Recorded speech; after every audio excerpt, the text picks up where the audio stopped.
In this video I'm going to show you how I make my own tape-in hair extensions. The reason I make my own is because it's about £40 for a 100-gram pack, and since I wear about 300 to 400 grams of hair, that's just not cost effective for me, so I prefer to buy virgin hair and do it myself. Let me just say first off, I'm not a professional, but this is what works for me. To do this you'll need some pre-cut hair extension tape. This one is the best brand. They're by Walker and you can get them in any beauty supply store or probably eBay. I used about 100 for this. You'll also need some hair bonding glue just to fix the tape to the hair a little bit more secure. This won't actually be touching your own hair, so you don't need to worry about the damage. You'll also need hair. Obviously I pre-cut mine to make it easier to stick the tabs onto. I'm using Fashion Leader hair from AliExpress in Peruvian body wave, colour number 4, and then obviously I bleached it to dye it red. To start off with, you'll need to add your glue to your hair extensions. You don't need to be adding a thick lot of glue, just enough to secure the tape. You want it to be tacky when you stick the tape on and just a thin layer along the weft. You don't really want to touch the hair. Just open your pack of tapes and start peeling them off at the corner, and then just secure them down onto where you've placed the glue. A piece of hair this size you can fit 2 tabs onto, and then once they're secure just press them down.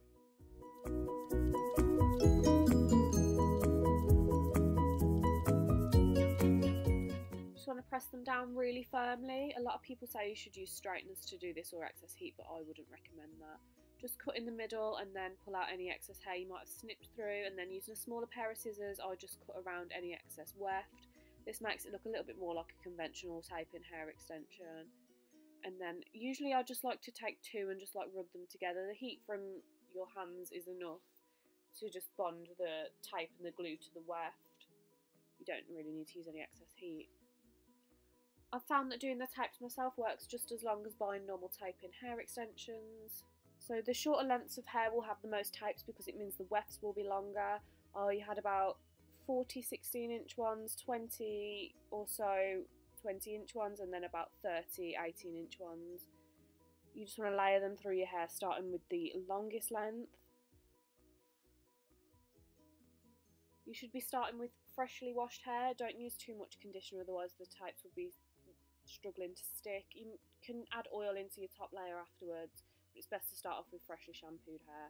I just section mine into 4 sections, and I'm starting off with the bottom section to add my 20-inch bundles. You need to make sure you leave enough room to put your hair up if you have to wear your hair up a lot like I do for work. Start off by just peeling in the middle like a plaster, and then you'll have your piece of tape ready to go. You want to just put it about ½ centimetre away from the hairline. You don't want to stick it to your scalp, but you also don't want it too low down, otherwise you're going to have to move them up within a couple of weeks or so. So if you want to put the top one down first and then start peeling the tape off the one that will match it underneath. And then you just lift up that piece of tape, feel around all the hair that's on it, get rid of any excess hair. If there's too much hair, the pieces of tape won't bond together. Then just press them down. Again, I wouldn't recommend using heat to do this. I just think the heat off your fingers is enough. Just give it a good squeeze and it should be secure. Again, make sure there's enough room to put it up. As you can see, I had a lot of broken hair, so I have to use hair grips to put my hair up anyway.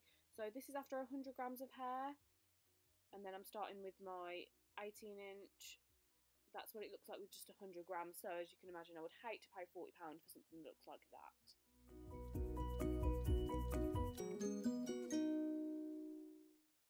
Again, this is on just unstyled hair. I've already put in my second lot of 100 grams, and now I'm starting on the most damaged parts of my hair, so I have to be really careful with the placement here. All the other tapes that I've put in are going in a different direction, towards the back of my head at this point, and these ones are going in at the side. I have put them about a centimetre away from my hairline at this point because it's easier to put it up in a bun. I like to wear my hair in high buns on top of my head, so I like to have enough movement to be able to pull the hair up. You also need to leave enough space to cover any excess tape with the parting. I have a lot of short hair, so I like to wear my hair extensions quite high up and then layer them into my hair, as you can see. Again, remove any excess hair and just press the tapes underneath. I wouldn't recommend heat styling the hair for about 24 hours. This is how I wore mine during that time, just in a high bun. As you can see, I needed to use clips to hold the damaged hair up, but I can freely move my hair to put it in a high ponytail. And I definitely wouldn't recommend washing it for at least 48 hours. Here I'm using the Garnier Ultimate Blends Heat Protection Milk and my Tangle Teaser just to brush it through. This stops it from getting damaged when I'm using heat on it. I'm also going to style it with my Babyliss Boutique Waver. It's just quite a thick barrel curling iron, and I'm just adding some messy curls as this is the look I just wear like every day. And then I'll just brush them through my fingers, and then off camera I'm going to sort out my fringe and my layers, because anyone who's grown out fringe knows how painful that is to watch. And this is the finished result. I usually have quite long hair extensions, but I was going for quite a natural look this time as it's getting close to summer and they're heavy and hot, and it just looks better in a bun as well. I really like this hair, and I would buy from this seller again. It's about £50 for the hair that I bought, which is really good value. A lot of people ask how I can trust such low prices, but you just have to make the decision for yourself. I change my hair so often, it's just not cost effective for me to spend a lot. Any other information will be in the description bar, and thank you for watching my first YouTube video.